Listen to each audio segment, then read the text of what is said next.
একটা বাচ্চা হঠাৎ করে সে বড় হয়ে যাচ্ছে, এতটাই বড় হচ্ছে যে তার জামা কাপড় ছোট হয়ে যাচ্ছে। হ্যাঁ বন্ধুরা, আজকে যে বিষয়ে আমরা আলোচনা করব সেটা একটা আসল ঘটনা। তো এই ঘটনাটা হওয়ার জন্য তার মা দুজন ইনভেস্টিগেটরকে ডাকে যে আসল বিষয়টা জানার জন্য। তো চলো ভিডিওটি শুরু করা যাক। ভিডিও শুরুতে বলে রাখি, তোমাদের সাপোর্ট আমাদের খুব জরুরি। তো পাশে থাকো এবং চ্যানেলটি অবশ্যই সাবস্ক্রাইব করো। তো শুরু করছি আজকের ভিডিও।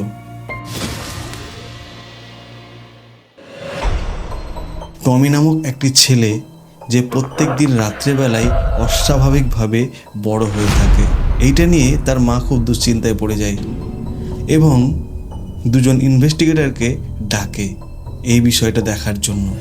এবং সেই কথা মতো দুইজন সে বাড়িতে আসে এবং গোটা বাড়ি পরীক্ষা নিরীক্ষা করার পর তারা ডিসাইড করলো যে পুরো বাড়িতে ক্যামেরা বসানো হবে।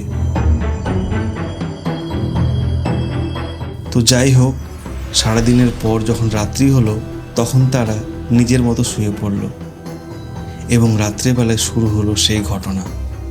হঠাৎ করে সেই ছেলেটি অটোমেটিক বড় হতে থাকে এবং তারপর রুম থেকে বেরিয়ে আসে এবং তার মার রুমে ঢোকে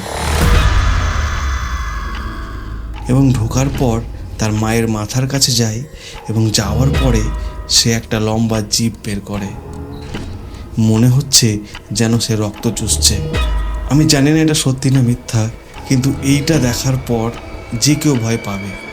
তো এইদিকে এই ঘটনা হচ্ছে, কিন্তু ইনভেস্টিগেটর যারা তারা নিজের মতো ঘুমাচ্ছে এবং পরদিন সকালবেলা তারা যখন ফুটেজ চেক করে এবং দেখতে পায় এই বিষয়গুলো, এই ফুটেজ দেখার পর তারা ঠিক করে এই বাড়িতে আরও এক রাত থাকতে হবে এবং সেই কথা মতো তারা সেই রাত্রিটা আবার থাকে। গত রাত্রে তার মায়ের রুমে ঢুকে গিয়েছিল ছেলেটি বলে আজকে রুমটা সম্পূর্ণভাবে বন্ধ করে দেওয়া হয়েছে যাতে বাইরে থেকে কেউ ভেতরে ঢুকতে না পারে।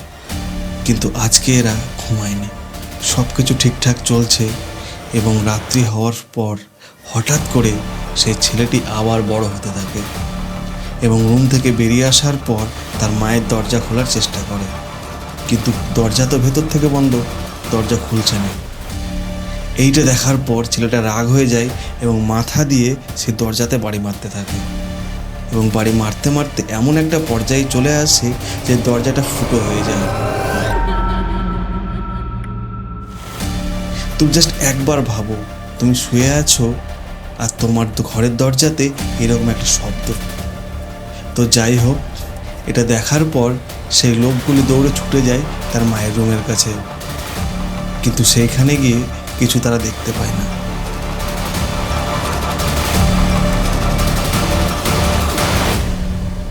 এবং তার একটা বোন যে বাইরে থাকে তার কাছ থেকে জানতে পারে যে তার ছেলেটা মারা গেছে 1 বছর হয়ে গেল এবং তার মারা যাওয়ার পর থেকেই তার মা যেন কেমন হয়ে গিয়েছে। হয়তো এই কারণেই তার ছেলেকে ভুলতে পারছে না, বা হয়তো কি ঘটছে সেইগুলো বলতে পারছে না।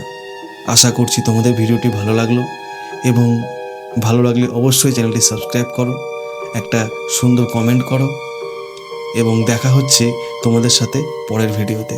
ততদিন টাটা।